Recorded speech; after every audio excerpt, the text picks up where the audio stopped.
BJP দলটোৱে আন কাকো ভয় নকৰে, ভয় কৰে অকল ৰাইজৰ দলক অখিল গগৈ।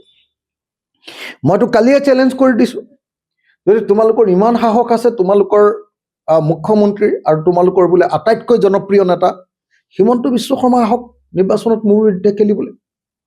মইতো চেলেঞ্জ কৰিছোঁ ন, মইতো প্ৰত্যাহ্বান জনাইছোঁ ন। আৰু যেতিয়া মই হিমন্ত বিশ্ব শৰ্মাক প্ৰত্যাহ্বান জনাইছোঁ, তেতিয়া বাজিব লাগে টেমি কটাৰী, বাজিছে হাঁচতি। কোনোবা সুশান্ত বৰগোহাঁয়ে কিবা এটা কথা কৈছে, কোনোবা কি ক'লে আপুনি হেমাংগ ঠাকুৰীয়াই কিবা এটা কথা কৈছে। কোনোবা হেমাংগ ঠাকুৰীয়াক অসমৰ মানুহে জানে নেকি বাৰু? আপোনালোকে কওকচোন, আপোনালোকে নিজেই কওক যে হেমাংগ ঠাকুৰীয়া সম্পৰ্কে কিবা ক'বলগীয়া কথা মোৰ আছে নেকি বাৰু? কওকচোন, মোক কওক যে সুশান্ত বৰগোহাঁইৰ নিচিনা এজন বিশ্বাসঘাতক সম্পৰ্কে মোৰ কিবা ক'বলগীয়া কথা থাকিব নেকি? আপোনালোকে নিজে কওক। গতিকে মোৰ কাজিয়াটো হেমাংগ ঠাকুৰীয়া বা সুশান্ত বৰগোহাঁইৰ লগত নহয়, তেওঁলোক হ'ল হাঁচতি।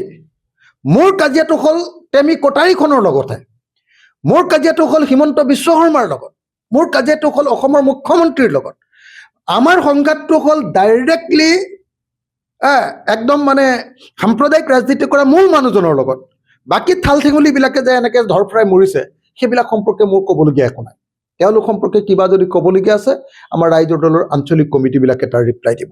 মই ভাবোঁ যে সেইকাৰণে এটা কথা কনফাৰ্ম যে এনেকুৱা ধৰণে এইবাৰ বিধানসভাত বিজেপি দলক ঠুকি দিয়া বুলি কয়, যি ধৰণে মানে এইবাৰ বিজেপি দলক একেবাৰে হাইৰাণ কৰি দিয়া হ'ল, হিমন্ত বিশ্ব শৰ্মাক একদম কন্দুৱাই দিয়া অৱস্থা কৰি দিয়া হ'ল।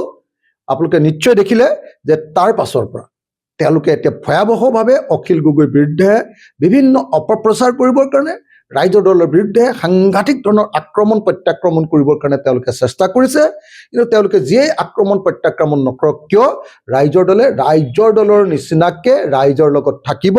আৰু অখিল গগৈ কোনোদিন হিমন্ত বিশ্ব শৰ্মা আৰু বিজেপি RSSক কেয়াৰ নকৰে, সদায় যুঁজি যাব। মই এজন যুঁজাৰু মানুহ, যুঁজি আছিলোঁ, যুঁজি আছোঁ আৰু ভৱিষ্যতেও যুঁজি যাম। কোনো হেমাংগ ঠাকুৰীয়া, সুশান্ত বৰগোহাঁই এইবিলাকক মই চিনি নাপাওঁ। মই হিমন্ত বিশ্ব শৰ্মাক চিনি পাওঁ। হিমন্ত বিশ্ব শৰ্মাক উফৰাবৰ কাৰণে, RSS আৰু বিজেপি চৰকাৰখন ভাঙি দিবৰ কাৰণে আমি সাজু হৈছোঁ আৰু ভাঙি দিম।